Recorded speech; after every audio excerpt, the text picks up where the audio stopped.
Who will save you now? What happens after we die? In my case, you're about to find out.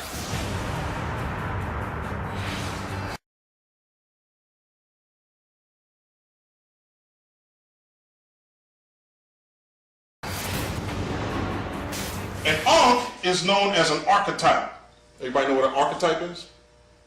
An archetype is a symbol that has various representations or various energy levels, meaning that on the first level,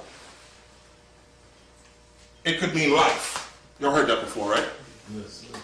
On the second level, it could mean what? Sexuality. The Vesica Pisces, the legs, the penis, and all that. So archetypes have different levels of energy.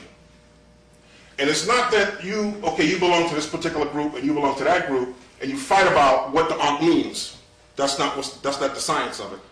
The science is that all symbols or all archetypes have layers of information. It depends on how deep you want to go. It's a layer of information.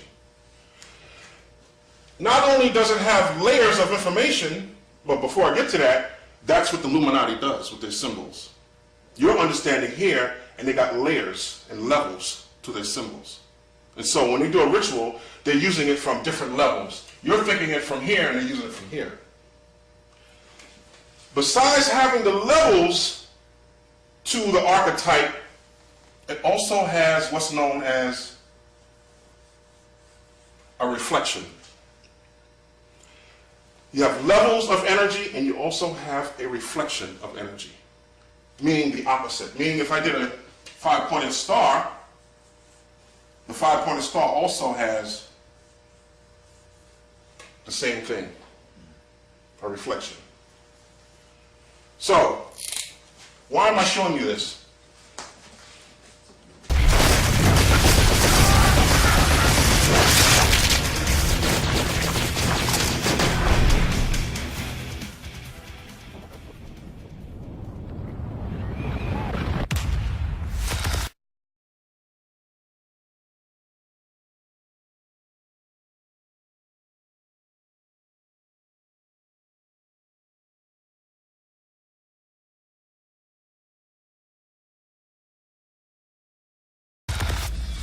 My pancake has once brought the heat.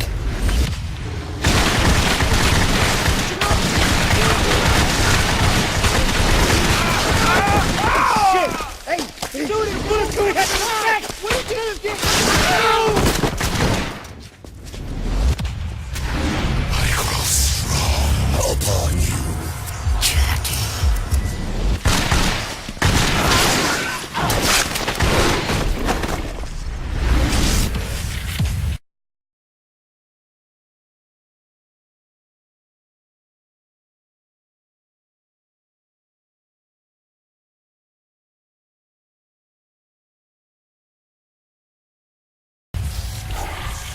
Show 'em what you can do with my powers. Oh, motherfucker!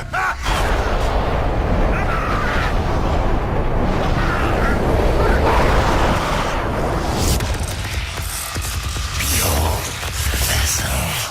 Let me. Let's go! Got it! Yours is the power of darkness.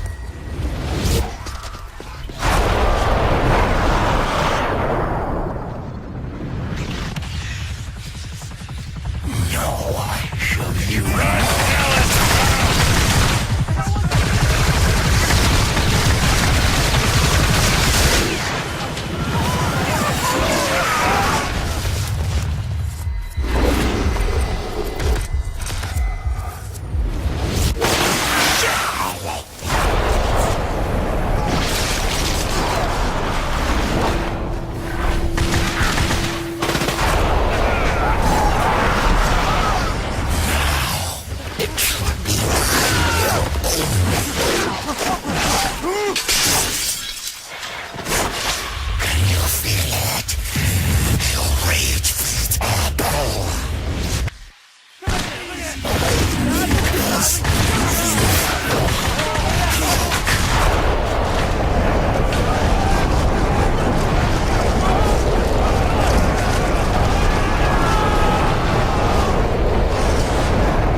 Jackie Estacado, in the flesh. You've been keeping something that was once lost. Something that doesn't belong to you. Now you have to choose to give it back. The darkness made you watch your girlfriend's murder.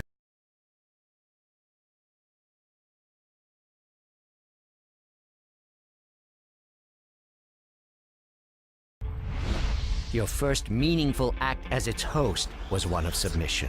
If they take me... In the occult, androgynous energy is a big thing for a soul. It needs to have its other half to keep going. You know, for instance, male to female and female to male. The soul is crippled while its other half, it can't even concentrate, focus, nothing.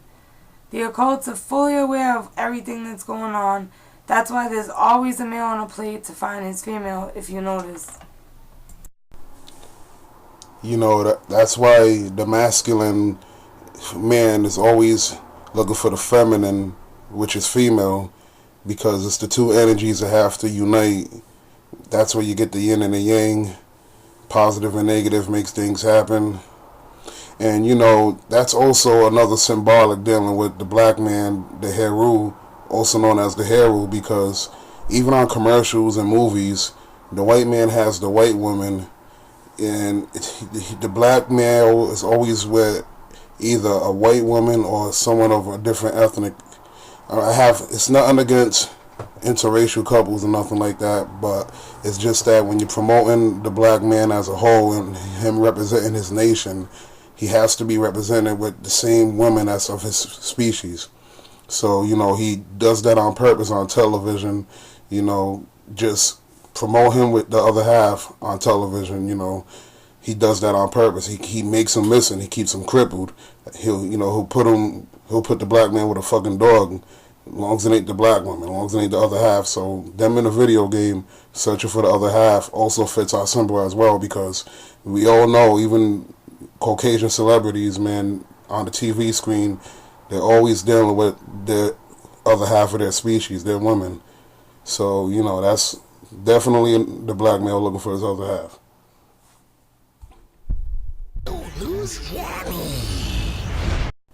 Everything on video games is precisely set. For instance, it could be from them climbing up a ladder when they could have already shown them being on the top of the ladder. With all this technology nowadays, how can a video game just not skip to the point where they're already up top? Why does it show specifically them climbing that ladder? Why do they feel as though we need to see that? Also, it'll show them entering a dark room and then slowly being lit. How come the room couldn't have already been lit when they entered? You know, it's like little things like this that show you that they have reasons for everything. And keep in mind, most of, or not all of, video game designers are in some form of a secret society. I want the darkness.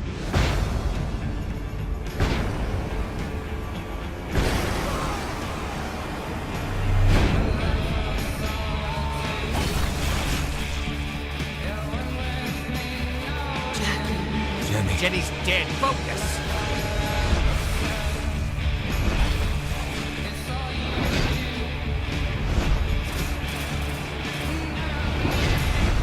Face it, Jackie. You can't control the darkness, and you never could. Brothers, fear me.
Hi, I'm Michael Rosenbaum. I'm voicing the character of Hayden Tenno in the game Dark Sector. I detonated the charges. Are you listening to me? The booster didn't work. I need evac. I'm putting the hazmat team together right now. I want you to carry on.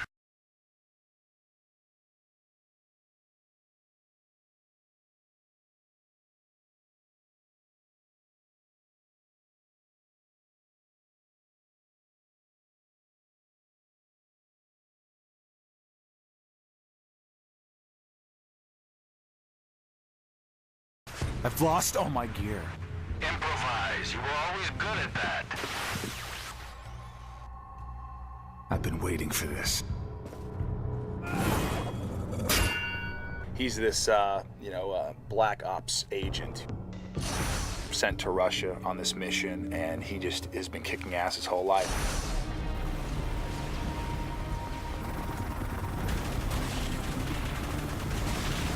But really deep down, I think he's just a tortured soul. He wants to do the right thing. He wants the killing to stop, and he's promised that if he does this mission, this last mission, that, there'll be freedom. He's sent there on this mission to capture this guy Melanin. This crazy, intense thing. What did they tell you, Hayden? They said you had gone insane. But they said the same of you, didn't they? Unstable, psychotic, unfit for duty, and yet they still sent you. Do it. Wait.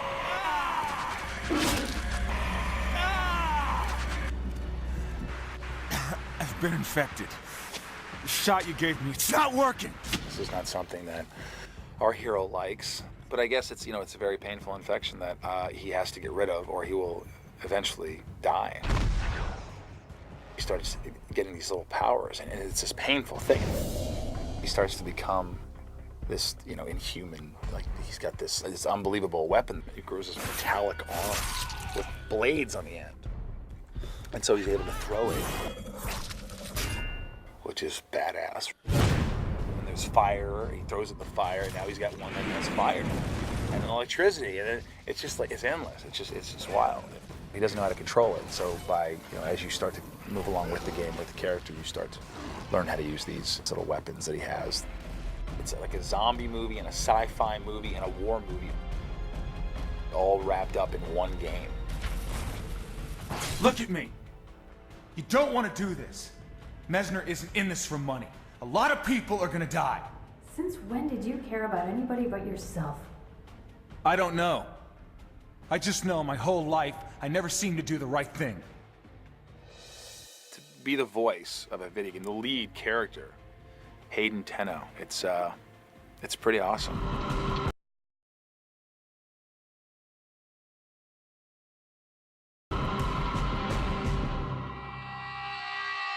With melanin. Okay. You see what I'm saying? Just about everything in the medical profession they're finding out now has something to do with melanin. As a matter of fact, they have something like 20-something articles on the internet on melanin every year. Now check this out. In every single year they will have another 20-something articles, and they all have changed from the articles from the previous year. Wow. That's how much research is going on melanin. It is the #1 research on the planet. Wow. You see what I'm saying? As the #1 research on the planet. As a matter of fact, we can go even further. You had your Human Genome Project. And people need to ask this question. You had your Human Genome Project that started in the 1990s, and that's all you heard. We're mapping the DNA code. Human genome, human genome, human genome. And then in the 2000s, you didn't hear much about the Human Genome Project anymore. And all the research that was in the Human Genome Project started going into the research at major universities and even black universities. A mutated virus infected all those people. Drove them mad. Their bodies crawled with hell. And at the center of it all was Elizabeth Green. Somehow she survived. Endured the virus, absorbed it, changed it, whatever. Her unique biology inspired this new bioweapons research program. This became Gentech. And Alex Mercer worked for them. There was one leak too many and Randall stepped in to shut it down. 10 years ago, Spencer had me a...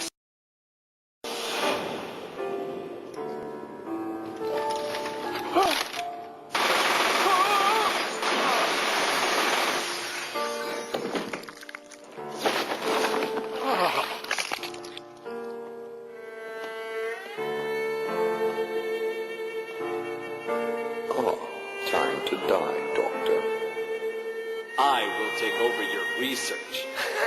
Adolf Hitler, who basically, there was these societies and stuff like that, and he was not the lone antichrist.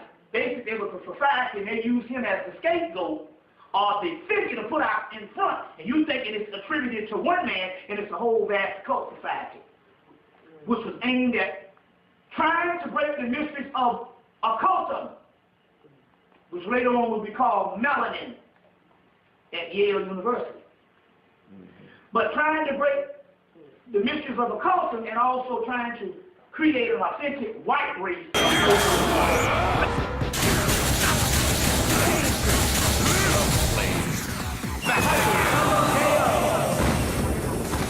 Player one wins. A new world order is at hand. Umbrella's stock plummeted with government inquiries into their involvement in the Raccoon City incident. Before long, they were able to redirect responsibility for the incident. Part of the blame was cleverly shifted to the American government. Umbrella had strong ties and deep pockets. Thus, they were able to drag out the legal proceedings. Over time, it appeared that all evidence of Umbrella's involvement had vanished with the missile touchdown. How convenient for them. Though fortune has a way of turning when you least expect it. It was the year 2003. Umbrella had a base of operations in Russia, where they were working on a new BOW. They were preparing to arm the unstable regions of the world with their bioweaponry.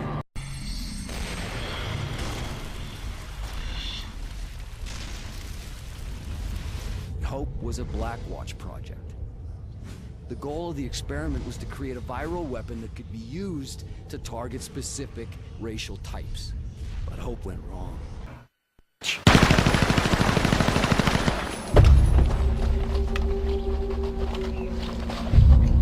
Get rid of them! Kill them all! Please, sir! Ceasefire immediately! Shut up!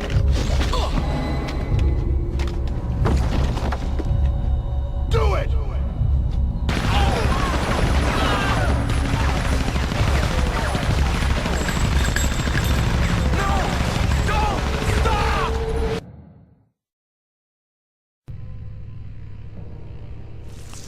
Unfortunately, Talos is out of control.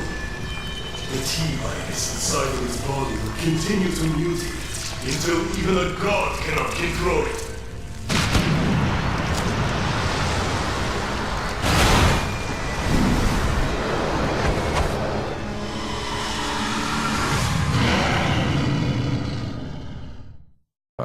Chris and the others were a little too quick to pat themselves on the back. It was not by justice or fate that they would prevail against Umbrella that day. No, it was only with my help that they were able to succeed. The only thing that can defeat power is more power. Ironic, perhaps, but the truth can be so cruel.